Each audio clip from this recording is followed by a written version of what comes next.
The first sign that something was deeply wrong came in the form of a glossy postcard sitting in my mailbox, advertising an open house at my own villa in Scottsdale this coming Sunday at 1 in the afternoon. The address printed in bold gold letters was mine. The photos on the back were of my kitchen, my pool, my backyard with the olive tree I planted 6 years ago. The listing agent name, printed at the bottom, belonged to a woman named Brenda Calloway, who happened to be the personal realtor of my younger sister. My name is Carter Lindquist. I am 37 years old, and I had been living in Lisbon, Portugal for the past 11 months on a sabbatical from my work as a software architect. I was holding that postcard in my hand inside my own foyer at 6 in the morning on a Tuesday in late March of 2025, having flown back unannounced because something in my gut had told me to come home. I had not told my family. I had not told my friends. I had only told my property manager, a sharp-eyed retired detective named Marisol Vendrell, who had picked me up from Phoenix Sky Harbor at 4 in the morning and had handed me my mail without saying a word, because she had already seen the postcard and she had already begun to make calls. I stood in the silent entryway of the villa I had bought with 11 years of savings and 2 stock vesting cliffs and 1 very lonely divorce settlement, and I stared at a photograph of my own living room being marketed to strangers. The little caption underneath said, "Motivated seller, price to move, estate transition." Estate transition. As if someone had died. As if I had died. The asking price was $1,895,000, which was almost $300,000 below what the house was worth, which meant whoever was behind this wanted a fast sale and a quiet closing. I walked through my own home like a ghost that morning. Marisol had warned me on the drive from the airport that the locks had been changed, but she had quietly had them changed back the night before, after confirming with her contact at the title company that no legitimate sale had been recorded yet. The new lockbox on my front door had been removed and was sitting in her car as evidence. Inside, the house smelled faintly of a vanilla candle I did not own. Someone had been staging. Someone had moved my grandmother of mine, the porcelain figurines, out of the curio cabinet and replaced them with neutral coffee table books about desert landscapes. My family photos had been taken down from the hallway and stacked face down in the laundry room. I sat on the edge of my own bed, which had been made up with linens I did not recognize, and I felt something strange happen inside my chest. It was not sadness. It was not even shock anymore. It was a slow, cold clarity, the kind of feeling you get when you realize that the people you have loved your entire life have been quietly planning something terrible behind your back, and they have been doing it for long enough that they have grown comfortable. They have grown sloppy. They have started leaving postcards in the wrong mailboxes. The postcard had only ended up in my hands because Marisol had been doing her job. She had been checking the property weekly, as we had agreed in our contract, from January of 2024 when I left for Europe. She had noticed 2 weeks earlier that someone had been entering the villa with what looked like a legitimate key, because there had been no forced entry. She had installed 2 small interior cameras in places I had previously approved, near the front door and near the back patio slider. She had captured footage of my sister Delphine and a tall blonde woman in a cream blazer walking through my home with measuring tapes and clipboards, opening my closets, photographing my art, and laughing. My sister Delphine is 34 years old. She is married to a man named Rusty Mock, who sells industrial heating equipment for a living, and who has never once in 15 years of knowing me looked me in the eye when he shook my hand. They have 2 children, a boy named Pax who is 8 and a girl named Saoirse who is 5, both of whom I love very much, both of whom I have set up college funds for, both of whom I have not seen since last Christmas when I flew in for 4 days and listened to my sister complain about how unfair it was that I had inherited our grandmother of the jewelry collection while she had only inherited the recipe box. That recipe box, by the way, contained a deed of trust for 40 acres of undeveloped land in Sedona that our grandmother had quietly purchased in 1978, and that had appreciated to a value that was, by any reasonable estimate, more than twice what the jewelry collection was worth. Delphine knew this. Delphine had known this since the day of the reading of the will in October of 2019. Delphine had never once mentioned it to our parents, because Delphine was very good at letting people believe what was useful to her. I knew all of this because I had spent the last 11 months in Lisbon thinking. I had gone there to recover from the divorce, yes, but I had also gone there to think, because something in my family had begun to feel wrong in ways I could not name. The way my mother had stopped returning my calls promptly. The way my father had started forwarding me articles about how successful single women should consider gifting their assets to nieces and nephews while they were still young enough to enjoy watching them grow. The way Delphine had begun referring to my villa as the family villa in group texts, casually, as if no one would notice the slow change in pronoun. I had noticed, I had just not known what to do about it. Marisol came into the bedroom carrying 2 cups of coffee and set one on my nightstand. She is 62 years old, originally from a small town outside of Madrid, a former homicide detective who had moved to Arizona 20 years ago to be closer to her daughter, and had ended up starting a small but very respected property management firm that catered to professionals who traveled internationally for work. She had 3 other clients besides me, all of them surgeons or attorneys, and she charged a premium for her services because her services included the kind of vigilance that most property managers did not even know how to offer. She sat down in the armchair across from the bed and looked at me for a long moment before she spoke. She said, "I have been doing this work for a long time, Carter, and I have seen families do terrible things to one another over real estate, but I have never seen anyone come this close to actually pulling it off. Whoever helped your sister forge the documents that allowed them to list this property knew exactly what they were doing. The signature on the listing agreement is not yours, but it is good enough that a title company that was not paying close attention might have let it through. The notary stamp on the power of attorney document is from a notary who was disbarred in 2023, but whose stamp is apparently still being used. This is not a sloppy family squabble. This is a real estate fraud scheme, and your sister is not running it alone." I asked her who else was involved. She said, "That is what we are going to find out. But first, I need you to make a decision. You can call the police right now and report a forgery, and they will open an investigation, but it will be slow, and it will give your sister time to coordinate her story with whoever else is involved. Or you can wait until Sunday, let the open house happen, and we can document everything that takes place inside this villa on that day, including any conversations between your sister, the realtor, and any potential buyers who may already be in on the scheme." I asked her what she meant by buyers who may already be in on the scheme.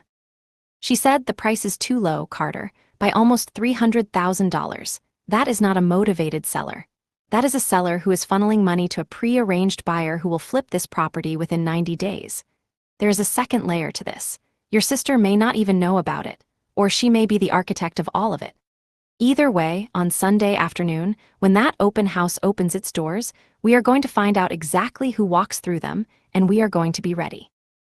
I picked up the postcard one more time, and I looked at the photograph of my olive tree. I said, "Sunday it is." 5 days stood between me and the open house, and I spent the first of them sitting in the back office of the property management firm of Marisol on Camelback Road, drinking too much coffee and reading through a stack of documents that should not have existed. There was a copy of a quitclaim deed dated February 18th of 2025, purporting to transfer 50% ownership of my villa from me to my sister Delphine, in exchange for the sum of $10 and other valuable consideration. The signature on the deed was a reasonable imitation of mine, the kind of imitation you could produce if you had access to a stack of old birthday cards and a steady hand. The notary block was stamped by someone named Howell Tarkington, whose commission, according to the Arizona Secretary of State website, had been revoked 21 months earlier following an investigation into fraudulent real estate filings in Maricopa County.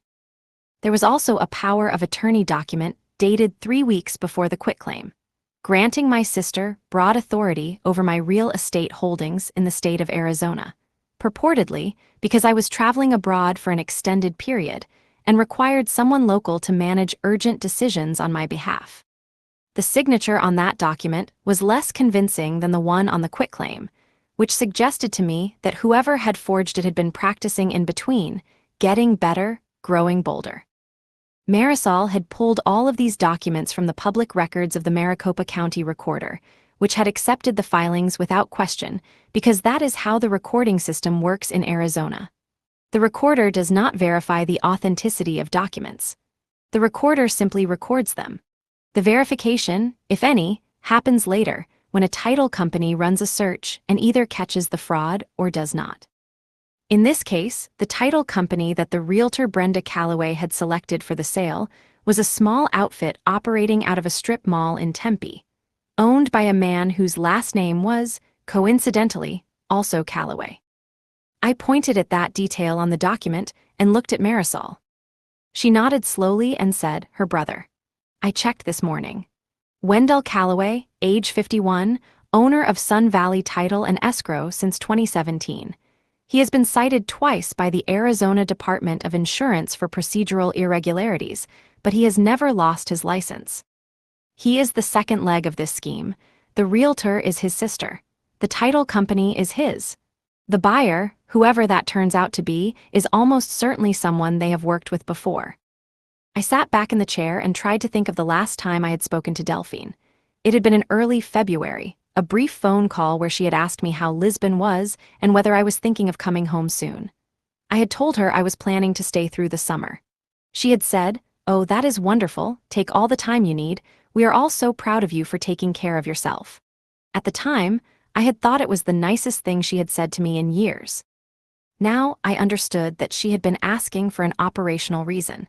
She had needed to know how long the window would stay open. The next day, I drove to my parents' of the house in Paradise Valley to do something I had been dreading. I needed to know whether my mother and father were involved, or whether they were simply being deceived along with everyone else. I parked 2 blocks away and walked, and I let myself in through the side gate the way I always had, and I found my mother in the sunroom arranging cut roses in a tall glass vase. She turned and saw me and dropped the roses.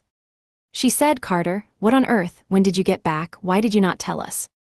I said, "I came in last night. I needed to surprise everyone."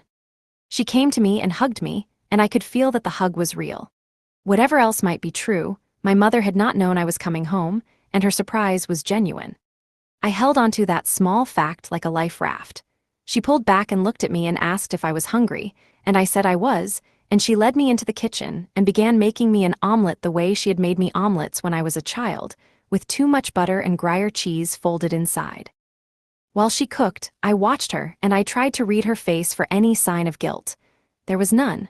She talked easily about the garden, about the renovation of the bathroom of my father, about a cruise they were planning to take in the fall. She did not mention Delphine. She did not mention the villa. She did not mention anything that would have been awkward to mention if she had known. I waited until she set the plate in front of me, and then I said, casually, "Has Delphine been by lately?" My mother smiled and said, "Oh, yes, she came over on Sunday for dinner. She brought Pax and Saoirse. She seems wonderful these days, Carter, really happy. She and Rusty have been talking about buying a bigger house. They have been looking at properties in North Scottsdale. Delphine says they are about to come into some money." I kept my face very still. I said, "Oh, that is exciting. Did she say where the money was coming from?" My mother waved her hand vaguely and said, "An investment of some kind. I did not ask the details, you know how I am with finances. Your father might know more. He has been talking to her about it." I asked where my father was, and she said he was on the back patio reading the newspaper. And I told her I would go say hello and finished the last bite of the omelet and walked out through the French doors into the late morning sun. My father is 69 years old, a retired aerospace engineer, a man who has spent his entire life believing that numbers tell the truth and that people mostly do not. He looked up when he saw me, and his face went through 3 expressions in 2 seconds. Surprise, then delight, then something that looked, for just a flicker, like dread. I sat down across from him. I did not hug him. I said, "Dad, tell me about the investment Delphine is making." He set down the newspaper. He looked at the sliding door behind me, checking to see whether my mother was within earshot, and she was not. He took off his reading glasses and set them carefully on the table. He said, "Carter, sit down, I need to tell you something." I told him I was already sitting. He said, "Your sister came to me 2 months ago. She said that you had agreed to sell the villa and split the proceeds with her, as a kind of belated correction to the imbalance in the will of your grandmother. She said that you had felt guilty about the jewelry and had wanted to do something to make it right. She said that you had given her power of attorney to handle the sale because you did not want to be involved in the logistics from Portugal. She showed me a document with your signature on it. I looked at it carefully, Carter. It looked like your handwriting. I asked him whether he had signed anything. He said, "No, I did not sign anything." But I told her I thought it was a generous thing for you to do. I told her I was proud of both of you. I asked him whether he had told anyone else about it.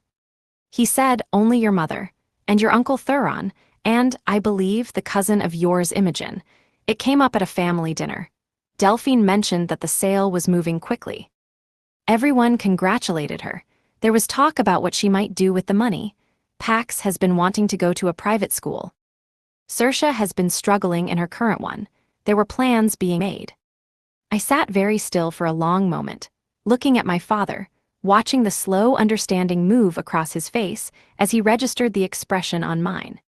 He said, "Carter, you did not agree to any of this, did you?" I said, "No, I did not. I have not signed a single document. The signature on whatever she showed you was forged.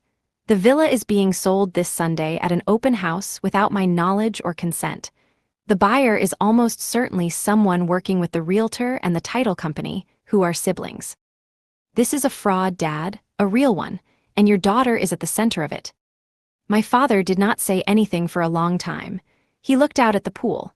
His hands, which had once built guidance systems that helped land probes on other planets, trembled slightly on the wrought iron table. Finally, he said, "What do you need me to do?"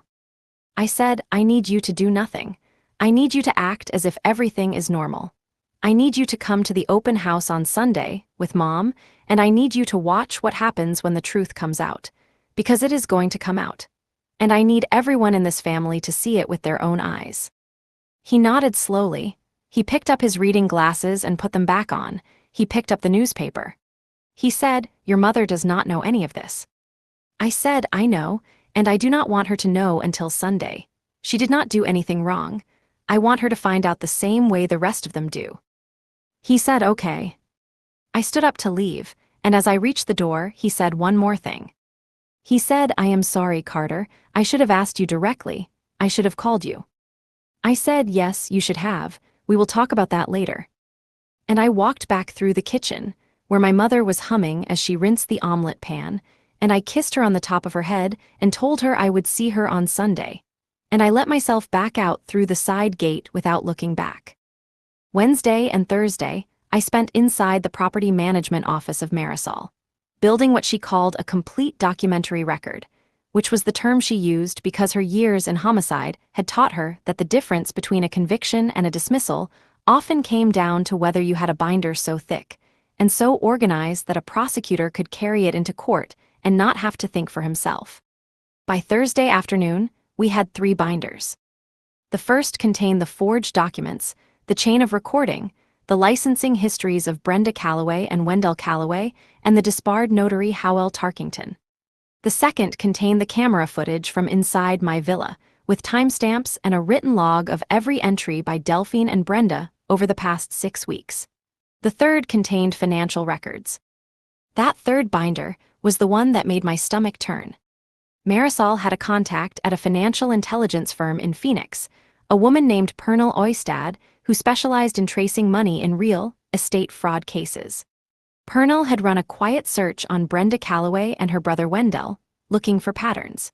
She had found 3 other properties in Maricopa County that had been sold under similar circumstances in the past 4 years. In each case, the listed seller had been an out-of-state or out-of-country resident. In each case, the listing agent had been Brenda. In each case, the title company had been Sun Valley. In each case, the buyer had been a limited liability company registered in Delaware with no traceable individual owner. Pernil had pulled the records of the 3 previous sales and had cross-referenced the buyer LLCs with property tax records from the years that followed. In all 3 cases, the property had been resold within 90 to 120 days at a price between $200,000 and $400,000 higher than the original sale. The profit had gone to the Delaware LLC, the Delaware LLC had then dispersed funds to 3 individual accounts, 2 of which belonged to Brenda Calloway and Wendell Calloway. The third belonged to someone none of us had heard of yet, a man named Jericho Bramwell, listed as a real estate consultant operating out of a virtual office in Las Vegas. I asked Marisol who Jericho Bramwell was. She said that is the question we are still working on, but based on the pattern, I believe he is the front buyer. He purchases the properties on paper, holds them briefly, and resells them. He gets a cut. The Callaways get the larger cut. And the original sellers, the actual homeowners, never know that anything happened until they receive a property tax bill at their old address, by which time the LLC has already dissolved and the title is buried under 3 more transfers. I asked her whether any of the original homeowners had reported the fraud. She said one did, a surgeon named Adisa Nwasu who had been doing humanitarian work in Sierra Leone. She filed a complaint with the Arizona Department of Real Estate in late 2023. The complaint was opened, assigned a case number, and then quietly closed 6 months later for insufficient evidence. The other 2 homeowners, as far as I can tell, never realized what had happened. One of them was elderly and passed away before discovering the loss. The other moved on, assuming the discrepancy in their records was a clerical error. I asked her whether the closed case of Dr. Nwasu was something we could use. She said, yes, I have already contacted her attorney. Dr. Nwasu would like very much to speak with you, and she is willing to provide a sworn statement that connects her case to yours. With her statement, plus the documentary evidence we have built, plus what we capture on Sunday, the Maricopa County attorney will not have a choice. This will be charged as a felony enterprise. That evening, I sat in the small guest apartment behind the home of Marisol, where I had been staying since I arrived, and I called Dr. Nwasu on a video link. She was a tall, soft-spoken woman in her late 40s with a steady gaze and an unshakable calm. She told me she had lost a property in Cave Creek valued at $1,100,000, that the proceeds had vanished into the same Delaware LLC pattern, and that she had spent more than a year fighting to even get a police report taken seriously. She said that, when she heard another woman was about to be victimized by the same network, she would cancel her trip to Geneva to attend the open house on Sunday in person. I thanked her. I told her I was sorry for what she had endured. She said, do not be sorry, be ready. These people count on us being too embarrassed to speak. They count on families wanting to keep their secrets. The only way to stop them is to make the secret very, very loud. After we hung up, I sat for a long time in the quiet of the guest apartment, watching the light fall across the small kitchen counter, thinking about what she had said. The only way to stop them is to make the secret very, very loud. I thought about my sister Delphine, about the way she had looked at our grandmother of the funeral, dry-eyed, calculating, already estimating the value of the jewelry on the body. I thought about the way she had introduced Rusty to our parents 15 years ago by saying, this is the man who is going to take care of me. As if being taken care of was a job. As if love were a transaction with a piggy. I thought about the fact that the open house was less than 72 hours away. Friday morning, I did something I had not done in a very long time. I called my cousin Imogen. She was 39 years old, a paralegal at a mid-sized firm in downtown Phoenix, the kind of person who knew everything about everyone in the family because she had been listening at doorways since she was 6. We had not spoken in 3 years, not since a fight at Thanksgiving over something so small I could not even remember what it had been. I had her on speakerphone in the office of Marisol when she answered. She said, Carter, oh my God, I heard you were back. Your mother just told me an hour ago. I said, Imogen, I need to ask you something, and I need you to be honest with me. What did Delphine tell you about the sale of my villa? There was a very long silence on the line. She finally said, oh no, oh Carter, no. I said, tell me everything she told you. Imogen took a breath, and then she began to talk, and what she said made the temperature in the room drop 10 degrees. She said that Delphine had come to her in December of 2024, 2 months before the forged documents had been filed, and had asked her to look up the legal requirements for transferring ownership of real property between siblings in Arizona. Imogen had assumed it was for a legitimate purpose. She had explained the process, including the necessity of a notarized deed and a power of attorney if one of the parties was out of state. She had recommended a notary she knew through work. That notary had not been Howell Tarkington. But Delphine had asked, in passing, whether there were any notaries who were, in the words of Delphine, more flexible. Imogen had told her no. Imogen had told her to stop asking questions like that. Imogen had thought the conversation had ended there. Then in late January, Imogen said, Delphine had called her again, this time to ask whether a quitclaim deed could be challenged in court if the grantor was out of the country and unable to appear in person within a reasonable timeframe. Imogen had told her that yes, of course it could, fraud was fraud, and had asked Delphine what on earth she was working on. Delphine had laughed and said, oh, just a hypothetical for a friend. Imogen said, Carter, I should have called you, I am so sorry. I told myself she was just being weird. I told myself it was not my business. I am so sorry. I said, I am not angry with you, Imogen, but I need you to do something for me. I need you to come to the open house on Sunday. And I need you to bring everything you remember, every conversation, every date, every text message between you and Delphine over the last 6 months. Can you do that? She said yes, of course, whatever you need. I said one more thing, do not tell anyone you and I spoke, not your mother, not your husband, not anyone. Until Sunday at 1 in the afternoon, this conversation did not happen. She said understood. That afternoon, the last piece fell into place. Marisol came into the office holding her phone, and she looked at me with a small, grim smile. She said, the lead detective from the Scottsdale Police Department Financial Crimes Unit just confirmed. They will be at the open house on Sunday. 2 unmarked vehicles, 4 officers in plainclothes, 1 detective. They will not enter until I give the signal. They have the warrants ready for Brenda Calloway, Wendell Calloway, and Howell Tarkington. The warrant for your sister will be drawn up by Monday morning pending what we record on Sunday. I asked her about Jericho Bramwell. She said, he will be there. We are almost certain of it. The pattern of these sales suggests that the front buyer always attends the open house in person, posing as a serious prospective buyer to legitimize the foot traffic and create the appearance of a normal sale. If he shows up, we will have him on camera, in the same room with Brenda and Delphine, with my testimony placing him at the scene. That will be enough. I nodded slowly. I asked her one final question. I asked her how she had become so good at this work.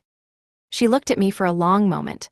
Then she said, my own brother stole my mother of the house in 1998.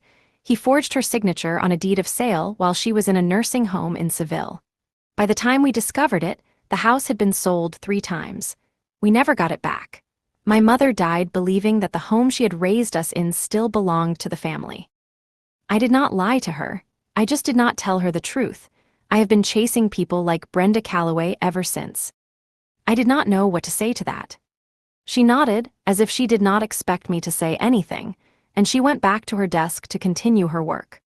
Sunday was 42 hours away. Saturday, I did not sleep. I lay in the small bed in the guest apartment behind the home of Marisol and listened to the soft hum of the refrigerator and the distant sound of traffic on Lincoln Drive, and I tried to picture what my sister was doing at that same moment. Was she ironing the blazer she planned to wear to the open house? Was she rehearsing the explanation she would give to my parents when the buyer made the offer? Was she lying in bed beside Rusty, already counting out the rooms of the new house in North Scottsdale, deciding which child would get the bedroom with the bay window? I did not hate her in that moment. That was the strange part. I had expected to. I had spent 5 days assembling evidence against my own flesh and blood, and I had thought by Saturday night I would be filled with the kind of righteous anger that powers people through confrontations. But what I felt instead was a deep, slow grief. Grief for the sister I had thought I had. Grief for the years I had spent making excuses for her, telling myself that her sharp comments were just her personality, that her absence at every important moment of my adult life was just a scheduling issue, that her interest in the value of my house was just family curiosity. I had loved her. That was the truth. And now I was about to watch her be arrested, and I would have to live with the fact that I was the one who had made it happen. I got out of bed at 4 in the morning and made a pot of coffee and sat at the small kitchen table and wrote a letter to my niece and nephew. It was not a goodbye letter. It was an explanation, a thing they could read someday when they were older, when their mother had perhaps told them a version of events in which I was the villain. I wrote in plain language. I told them I loved them. I told them that I had not wanted any of this to happen. I told them that the choices their mother had made were not their fault, and that the love I had for them was not contingent on what she had done. I sealed the letter in an envelope and addressed it to Pax and Saoirse Mock, care of my parents in Paradise Valley, with instructions that it not be opened until they each turned 18. I put the envelope in my bag. I would give it to my mother on Sunday evening after everything was done. At 6 in the morning, Marisol knocked on my door. She was already dressed in a charcoal pantsuit, her hair pulled back, her face set in the calm, neutral expression she wore when she was about to do something difficult. She handed me a small earpiece and a slim recording device that clipped to the inside of my collar. She said, "You will be in the second vehicle, parked across the street, with Detective Hollander. You will not enter the house until I signal. When you do enter, you will walk in calmly. You will not raise your voice. You will let me do the talking until I hand it to you, and then you will say exactly what you and I rehearsed." I asked her what she expected to happen when Delphine saw me.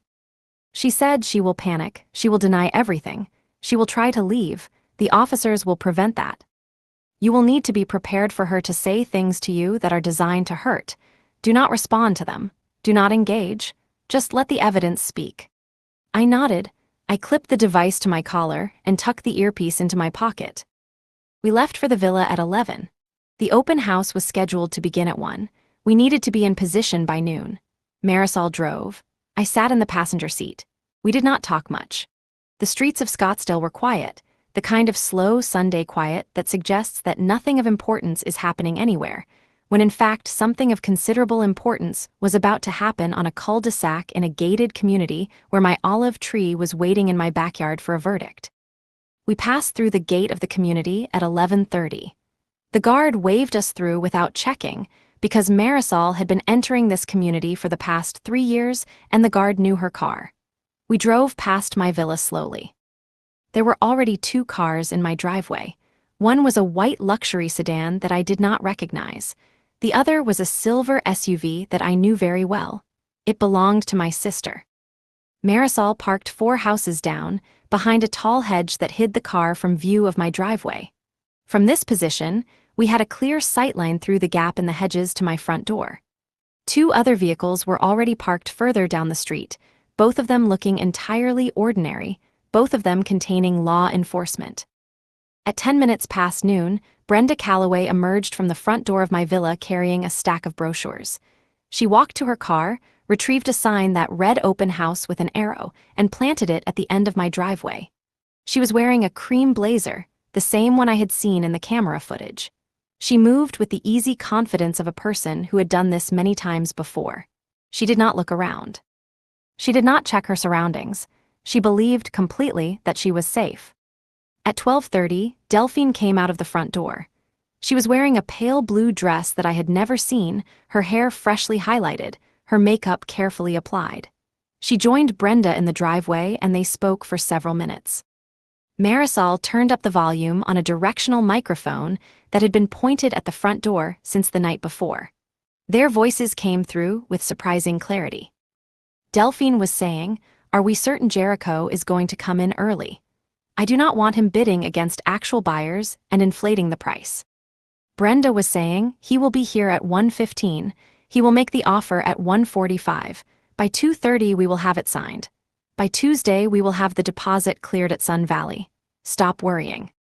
Delphine said, "My parents are going to come at 2. I want them to see the offer being made. It will look more legitimate." Brenda said, "Smart, bring them through, introduce them to Jericho, let him charm them, he is good at that." I closed my eyes. I felt Marisol of the hand briefly touch my shoulder. She said, "Breathe." I breathed. At 12:45, the first legitimate prospective buyers arrived, a young couple in a small Volkswagen. Brenda greeted them at the door with a wide smile. They went inside. 2 minutes later, another car arrived, an older man in a Lexus who walked through the front door without being escorted. Then a family of 4. then a single woman in her 60s carrying a large handbag and a small notebook. At 1:15, exactly on time, a man arrived in a black Cadillac Escalade. He stepped out wearing a navy suit that fit too well to be off the rack, his hair slicked back, a chunky gold watch glinting at his wrist. He walked to the front door with the proprietary stride of someone who had already decided he owned the place. Brenda greeted him with a handshake that was slightly too long. He said, loud enough for the microphone to catch, "Beautiful property, very impressed." That was Jericho Bramwell. Marisol nodded once and reached for her phone. She sent a text to Detective Hollander in the second vehicle. The reply came back immediately, "Hold position, all units ready." At 1:40, my parents arrived. They parked in the driveway. My mother was wearing a yellow sundress and a wide-brimmed hat. My father was wearing a navy polo shirt and khakis. He glanced toward the hedge as he got out of the car, and for a split second, I thought he might have looked directly at our vehicle. But he turned away and walked with my mother toward the front door, where Delphine met them on the porch and embraced them both. I watched my mother hug my sister, and I felt something break very quietly inside my chest. At 1:50, Detective Hollander sent another text. Visual on suspect Tarkington pulling up in gray sedan, second from corner. He is here. All 4 targets present, awaiting your signal. Marisol turned to me. She said, "It is time." She picked up her phone and made the call. She said, "This is Marisol Vendrell. The signal is given. Move in." She opened the car door and stepped out into the sunlight. I followed her. We walked together down the street toward my house, and behind us I could hear car doors opening, the soft thump of vehicles being put into park, the unhurried footsteps of officers who had done this many times before and who did not need to run, because the people inside the house had nowhere to go. My olive tree was visible above the side gate as we approached. I straightened my collar, I checked the recording device, I followed Marisol up the front walk of my own home. The front door of my villa was wide open when we reached it, propped by a small wooden wedge to invite the casual traffic of a Sunday open house. And the first thing I saw as I stepped across the threshold was the back of Delphine of the head, her freshly highlighted hair catching the light from the chandelier, as she gestured grandly toward the living room and described to my parents the natural flow of the floor plan. She had her arm linked through the arm of my mother. She was using the kind of voice she used when she was performing competence. She did not see me come in. Brenda Calloway saw me first. She was standing by the kitchen island, pouring sparkling water into plastic cups for the prospective buyers, and her eyes caught mine across the room, and for one full second, she froze in a way that suggested her body had understood something her mind had not yet processed. The bottle in her hand kept pouring. The water overflowed the cup and spilled across the granite counter and ran down onto the floor. She did not move to stop it. Jericho Bramwell was at the far end of the living room, by the sliding doors that opened onto the patio, talking to the older man in the Lexus about, of all things, the soil conditions of the area for olive cultivation. He saw me a fraction of a second after Brenda did. His face did not change. He was a professional. He understood what was happening, and he began, slowly, to slide his right hand toward the inside pocket of his suit jacket. Marisol stepped in front of me and said, very calmly, but loud enough to carry across the entire open floor plan, "Good afternoon, everyone. I am Marisol Vendrell, property manager of record for this residence. The legal owner of this home is here with me today. There is no sale taking place. This open house is being conducted without the knowledge or consent of the property owner, and the documents that purport to authorize it are forged. Please remain calm. Detectives from the Scottsdale Police Department will be entering the home momentarily." Time seemed to slow down. Delphine turned around. I had seen many expressions on the face of my sister in our 34 years together. I had seen her cry at her wedding. I had seen her laugh at the joke of our father at Christmas dinner. I had seen her ice cold at the funeral of our grandmother. But I had never seen the expression that came across her face when she saw me standing in my own foyer next to my property manager, and I do not think I will ever forget it. It was not guilt. It was not shame. It was the bare, animal panic of a person who had calculated every variable except one, and the missing variable had just walked through her front door. She said my name out loud in a strangled voice, "Carter." I did not answer. My mother turned next. She saw me. Her face lit up with simple delight because she had not yet processed what Marisol had said. She said, "Carter, what a wonderful surprise. Are you here to see the open house? What a coincidence." My father, who had been standing slightly behind her, put his hand gently on her shoulder, and he said, "Astrid, listen to what is happening." The legitimate buyers, the young couple, the family of 4, the older man in the Lexus, and the woman in her 60s with the notebook, had all stopped moving. They were looking around, trying to understand whether this was some kind of bizarre staged performance or whether they had walked into something they were going to have to explain to their friends later. Brenda Calloway said, "This is a misunderstanding. There has been a confusion. I have a signed listing agreement. I have a notarized power of attorney. This sale is fully legal." Marisol turned to her and said, "The signature on your listing agreement is forged. The notary stamp on the power of attorney is from a commission that was revoked in 2023. I have copies of every document and the certified records of their invalidity in my vehicle, which I am happy to provide to law enforcement, who are walking through the door right now." And they were. 4 officers came in through the front door, 2 in plain dark suits, 2 in standard tactical vests with the Scottsdale Police logo embroidered on the chest. Detective Hollander, a wiry man in his 50s with a graying beard, stepped to the front of the group and held up a stack of folded documents. He said, "Brenda Calloway, Wendell Calloway, who I see is not present and who will be picked up at his office of the title company within the hour.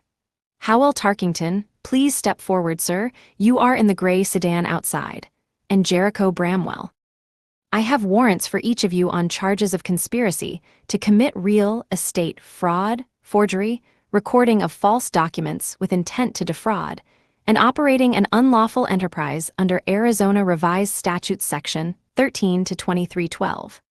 You have the right to remain silent." Jericho Bramwell did not remain silent.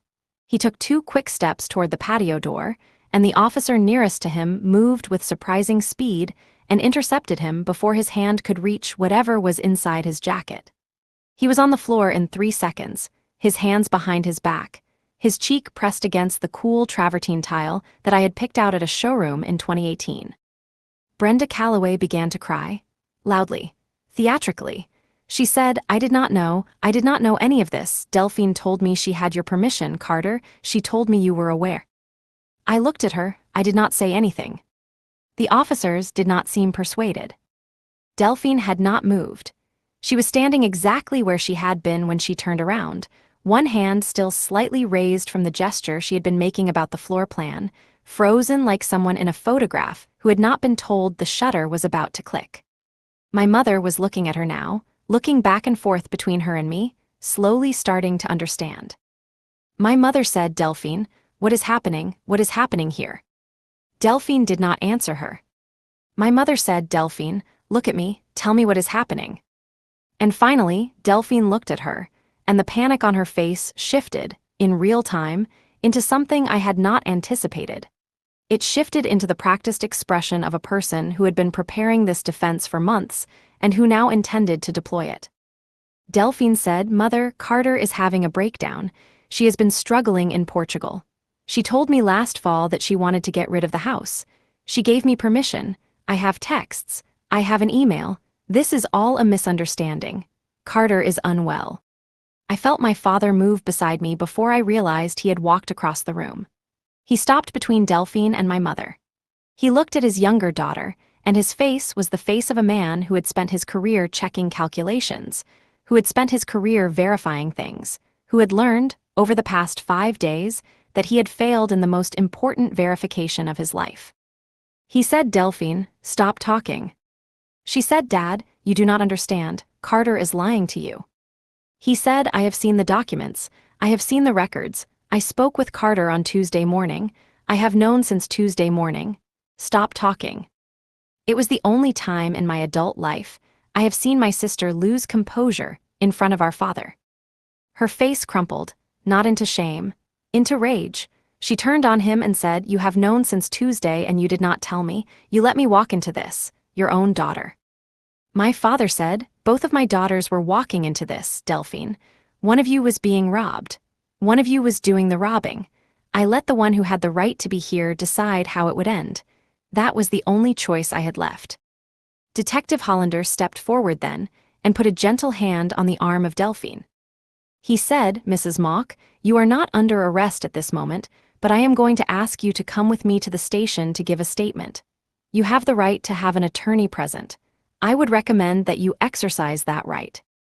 Delphine looked at the officer. She looked at my father. She looked at me, finally, for the first time since Marisol had announced herself. And the expression she gave me was not the expression of a sister who had been caught doing something terrible and who wanted, in this last moment, to be forgiven. It was the expression of a sister who hated me. She said, "You could have just let me have it, Carter. You have so much. You always have so much. You could have just let me have one thing." I looked at her for a long moment. I said, "The villa was not your one thing, Delphine. It was my home, and you did not ask me. You took it. There is a difference." She did not answer. Detective Hollander led her out of my front door. My mother followed, weeping silently. My father did not follow. He stayed in the foyer with me, watching them go. The legitimate buyers were quietly being let out by the second officer, who was taking their names and contact information for later statements. Brenda Calloway was being escorted out in handcuffs. Jericho Bramwell was already being walked toward an unmarked vehicle outside. The open house was over. I stood in the foyer of my own home, in the silence that followed the noise, and I looked at the chandelier that I had picked out in a lighting store in Tempe in the fall of 2019, 3 weeks after the funeral of my grandmother, the year my sister had begun to plan all of this without my knowing. I looked at the curve of the stairway. I looked at the framed photograph of my niece and nephew that someone, presumably my sister, had taken down from the wall and stacked in the laundry room, and that Marisol had quietly hung back up that morning before we left. My father put his arm around my shoulders. He said, "I am so sorry, Carter." I let him hold me. I did not say anything. I did not need to. The house was mine again, and the silence inside it was finally the right kind of silence, the kind that belonged only to me. The next 48 hours were the strangest of my life, not because they were dramatic, but because they were not. Once the police had cleared my home, once the unmarked vehicles had pulled away, once Marisol had walked through the villa with a checklist and confirmed that no item of personal property had been removed, the silence that descended was a domestic silence. The silence of a Sunday afternoon in March in Arizona, with the sliding door cracked open and the smell of citrus blossoms drifting in from the neighbor of the yard. My father stayed with me for 2 hours. We did not speak much. He made me a sandwich from the small bag of groceries Marisol had stocked in the refrigerator that morning. He sat across from me at the kitchen island while I ate. When I finished, he stood up and said he should go check on my mother, and I told him I understood, and I walked him to the door. At the door, he stopped and said, "Your mother is going to need time to understand this. She is going to want to defend her. She is going to want to find some interpretation that makes it less terrible than it is. You will need to be patient with her, Carter." I told him I knew. I told him I would be patient. He nodded once and walked to his car. That night I slept in my own bed, in my own home, for the first time in 11 months. I slept for 14 hours. When I woke up on Monday morning, there were 47 missed calls on my phone. Most were from numbers I did not recognize. 3 were from my mother. 2 were from my Uncle Thuron, my mother of the older brother, a man I had not heard from since Easter of 2022. 1 was from my cousin Imogen. 2 were from a number I did recognize, and that one made my stomach tighten before I even saw the name. It was Rusty, the husband of Delphine. I did not call any of them back right away. I made coffee. I sat on my patio and looked at the olive tree. I called Marisol first and asked her for an update. She told me that Wendell Calloway had been arrested at his title company office on Sunday afternoon at 3:45. Howell Tarkington had been arrested in his car before he had even entered the open house. Jericho Bramwell had been formally charged at the Scottsdale City Jail on Sunday evening and was being held without bail pending an arraignment scheduled for Wednesday, because his prior conviction record in Nevada from 2016, which Purnell had unearthed on Friday evening, had elevated his current charges and disqualified him from immediate release. Brenda Calloway had been released on a bond of $150,000, which had been posted by her husband, a regional manager at a beverage distributor. I asked about Delphine.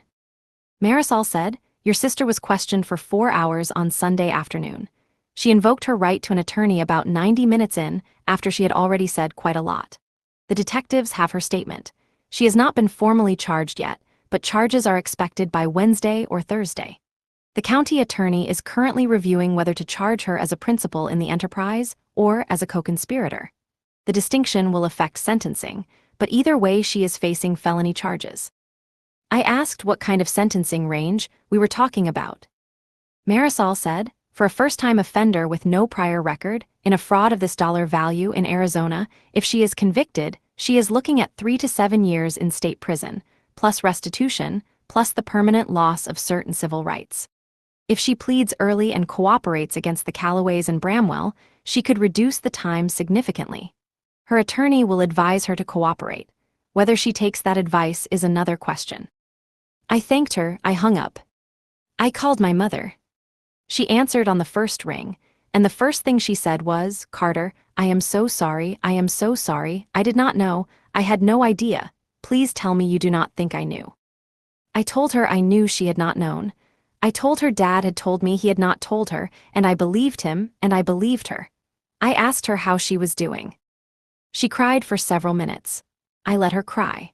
When she was able to speak again, she told me that Delphine had called her from the police station Sunday night, sobbing, telling her that this was all a misunderstanding, that I had set her up, that I had been planning this for months out of jealousy, that I had hired the property manager specifically to entrap her. My mother had listened, and she had not said anything, and when Delphine had finally stopped talking, my mother had said, "Delphine, I love you, but your father has explained things to me. Hire a good attorney. Tell the truth.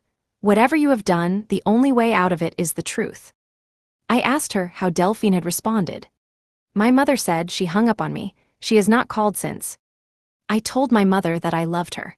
I told her I was not going anywhere. I told her we would get through this as a family, the parts of the family that remained intact, and I would help her in whatever way she needed. She asked me, very quietly, whether I would be willing to see Pax and Saoirse. She said that Rusty was going to be overwhelmed in the coming weeks, and that the children were going to be confused and frightened, and that they would need someone in the family they could trust. I told her of course I would.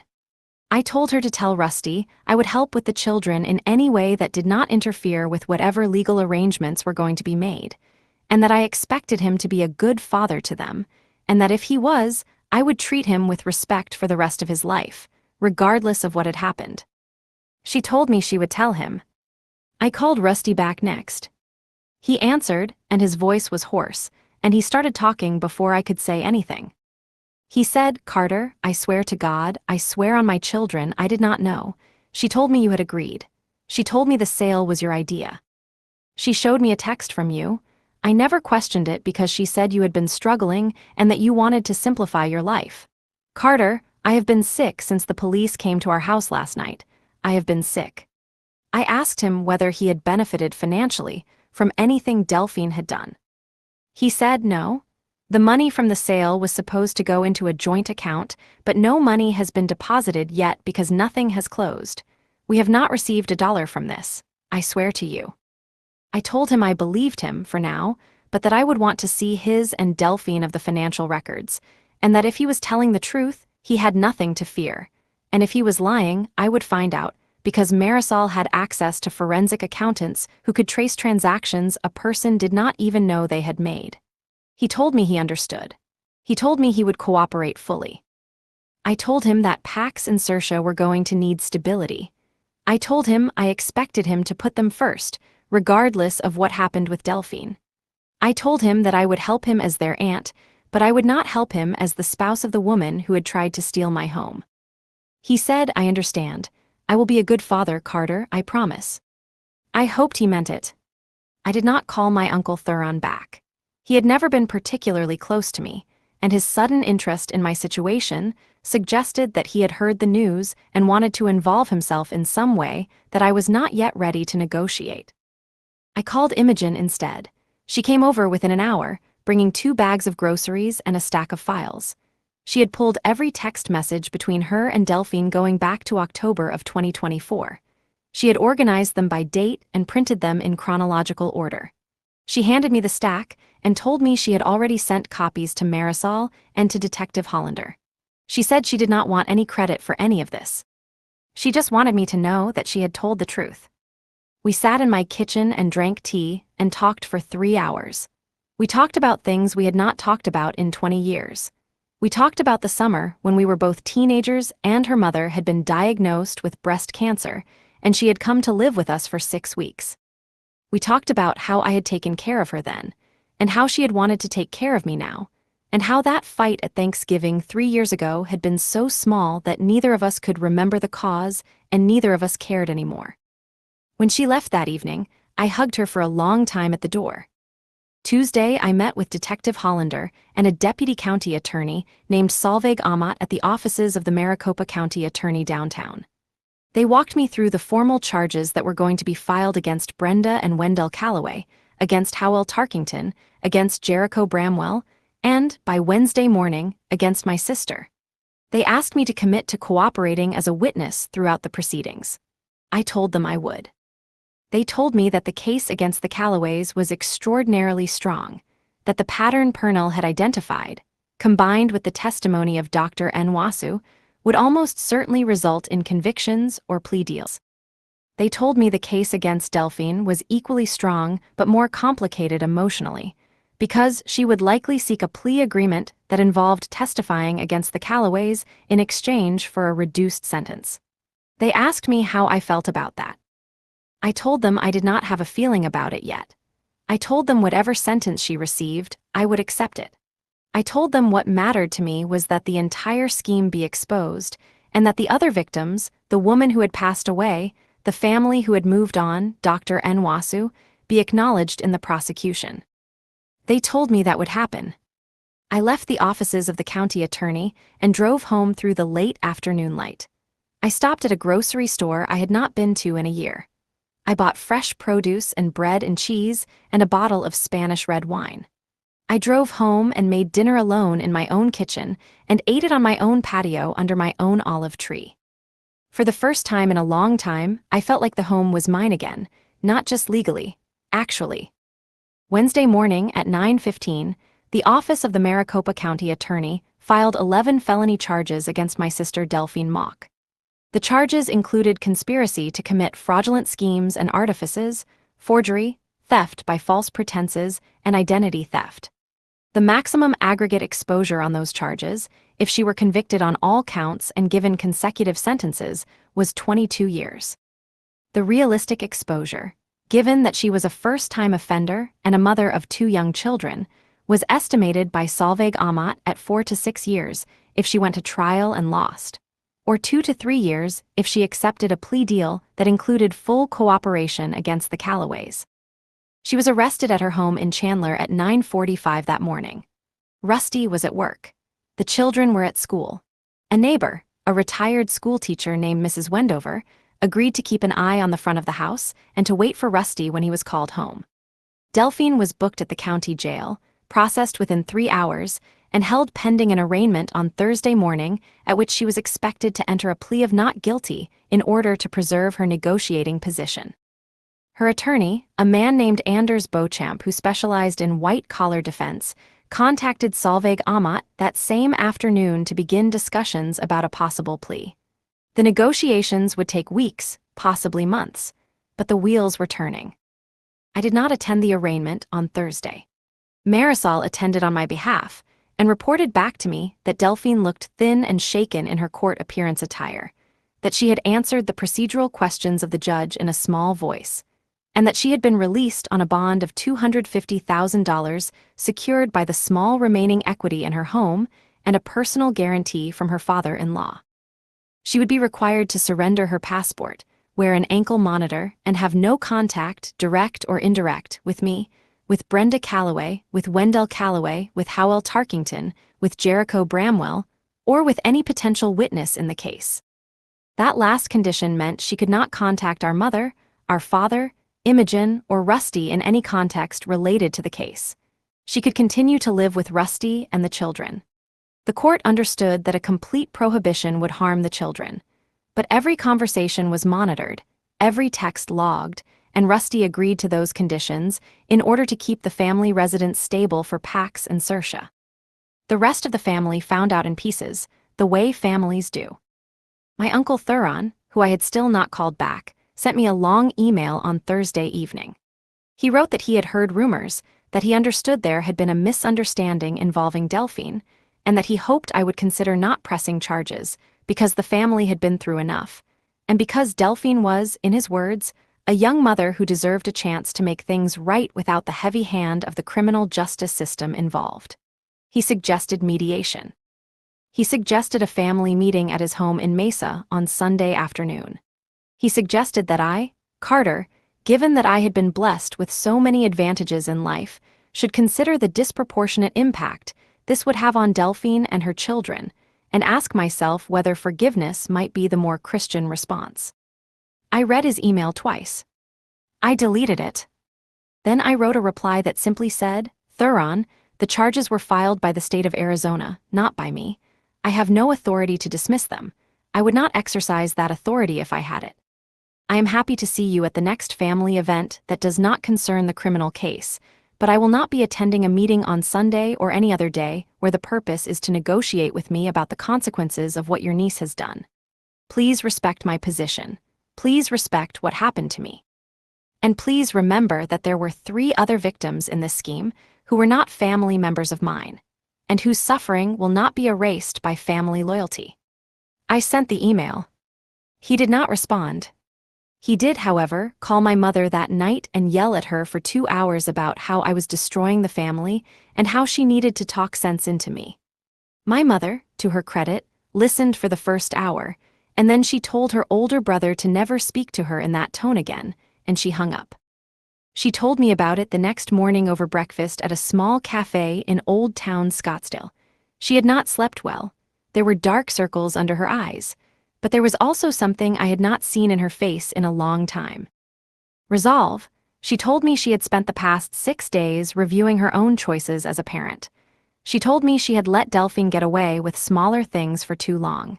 She told me she had wanted to believe Delphine was simply spirited, simply ambitious, simply protective of her children. She told me she now understood that she had been making excuses since Delphine was a teenager. Since the first time Delphine had taken something that did not belong to her, a necklace from a classmate in 7th grade, which my mother had quietly returned to the family without telling Delphine of the school, and which she had assumed would be the lesson Delphine needed. It had not been. My mother said, Carter, I owe you an apology that is bigger than anything I have ever apologized for in my life. I let her grow up thinking there were no consequences. I made you the older sister who always had to be the responsible one, and I made her the younger sister who could do whatever she wanted because I would clean up after her. I taught you both how to live in this family, and I taught her wrong, and I taught you to absorb it. I did not know what to say. I reached across the table and held her hand. She cried, I cried.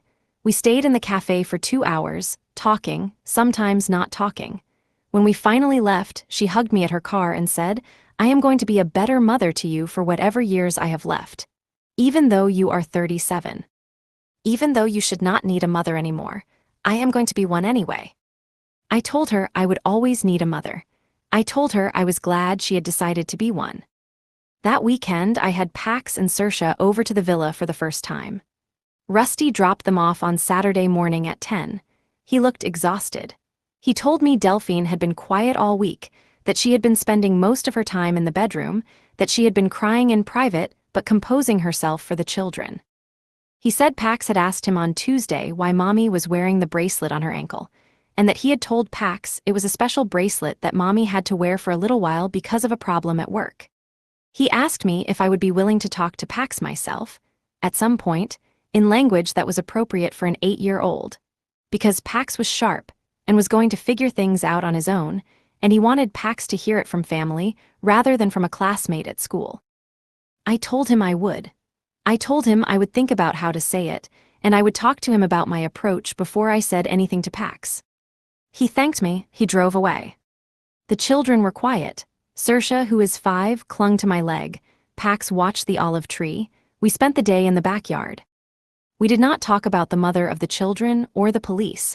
I tried to make it a perfect day. Pax asked if his mother did something bad. I explained she made choices that hurt people and must take responsibility, but she loves them. He asked if she hurt me. I said yes, but it is between us and my love for them is unchanged. He hugged me and asked for more grilled cheese. Rusty picked them up, and I watched them leave, feeling the silence was now peaceful. The legal proceedings moved with strange speed. The criminal case against the Callaways and Jericho Bramwell developed quickly. By May of 2025, the prosecution identified 5 additional victims, bringing the total fraudulent transactions to 9 over 8 years, with a cumulative theft estimated at just over $11 million. The Callaways agreed to plea deals. Brenda accepted 7 years in state prison. Wendell accepted 9 years. Howell Tarkington accepted 3 years. Jericho Bramwell went to trial, was convicted, and was sentenced to 18 years. The case of Delphine was the strangest. Her attorney negotiated for weeks. The final offer was 2 years and 4 months of state prison, 4 years of probation, full restitution, a permanent restraining order, and a lifetime ban from real estate, finance, and insurance employment. She accepted. She was sentenced on the 7th of July of 2025.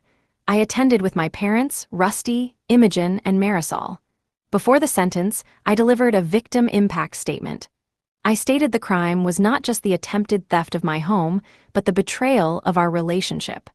I explained she chose to steal from me instead of asking for help. I asked the court to impose a sentence reflecting the seriousness of the act, noting that family relationships do not insulate a person from accountability. I stated I had no animosity left, only a clear understanding of who she is, and that I would continue to provide for her children. Delphine stood and stated she was deeply ashamed and took full responsibility. The judge imposed the agreed sentence and added a recommendation for cognitive behavioral therapy. I drove home and sat in my kitchen, realizing I would never be the same person, and that was okay. The following months were quiet. I grieved for the sister I thought I had. I worked with a therapist who helped me understand this was a real loss. I made other changes. I placed funds in 2 separate trusts, one for the education of the children and one for charitable giving. I returned to work, but soon quit to consult independently. I started cooking and planted a second olive tree. My parents visited often and shared stories of their past. Rusty and the children visited every other weekend, and I helped with their expenses. I visited Delphine exactly once in early November of 2025. She apologized and stated she knew she was wrong. I told her I was glad she was doing the work, but our future relationship depended on her actions. She asked me to tell the children that she loved them. I agreed. I drove home and cried, finally letting myself feel everything. It hurt, but it was also all right. The week before Thanksgiving of 2025, I hosted a small dinner. I cooked all day. The children played in the backyard. At dinner, the conversation moved easily from topic to topic. I sat at the head of the table and felt at home in my own life. Not because the bad things had gone away. They had not. My sister was in prison and would be for another 15 months. The family was permanently changed. My niece and nephew were going to have to navigate complicated feelings about their mother for years to come. There were ongoing restitution payments to manage, ongoing legal paperwork, ongoing reminders in the mail of what had happened. The villa itself still held the memory of those weeks in March, the staged furniture, the wrong candles, the cream blazer of Brenda Calloway in my kitchen. But the bad things did not own me anymore. They were facts. They were chapters that had closed. The current chapter, the one I was sitting inside of, was a chapter I had chosen. I had chosen to keep my home.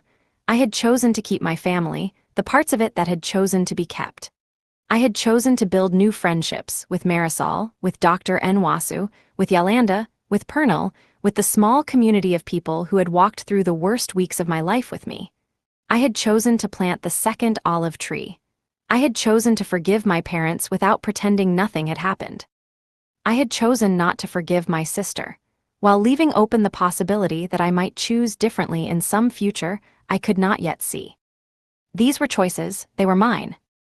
After dinner, when the children were asleep on the couch in the living room and the adults had moved to the patio with small glasses of port, Marisol caught my eye across the table and lifted her glass slightly.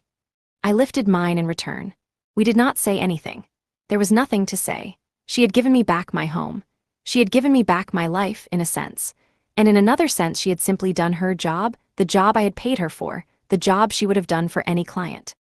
The fact that she had done it well, and that her doing it well was the difference between me losing everything and me keeping everything, was not lost on either of us.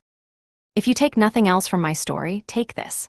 The people you trust to protect your most important possessions, your home, your finances, your health, your safety, should be people whose competence you have verified, whose integrity you have observed over time, whose attention to detail you would bet your life on. Because someday you may actually be betting your life on it. Family is not a substitute for vigilance. Love is not a substitute for due diligence. And the people who love us are not, by virtue of loving us, incapable of harming us. Sometimes the people closest to us have the easiest access to the things we hold most dear, and that access is not in itself proof of trustworthiness. It is proof only of proximity. The other thing I would say, if I could say it to my younger self or to anyone listening, is this. Boundaries are not selfishness. Boundaries are the act of telling the truth about what you will accept and what you will not. When my sister took advantage of my absence, my generosity, my love, and my trust to attempt to steal my home, she did not do so because I had failed to love her enough. She did so because she had decided that my love was a weakness she could exploit. The lesson is not that I should have loved her less. The lesson is that loving someone does not require us to make ourselves available to be harmed by them. We can love from a distance. We can love behind a locked door. We can love with our checkbooks closed and our deeds notarized properly.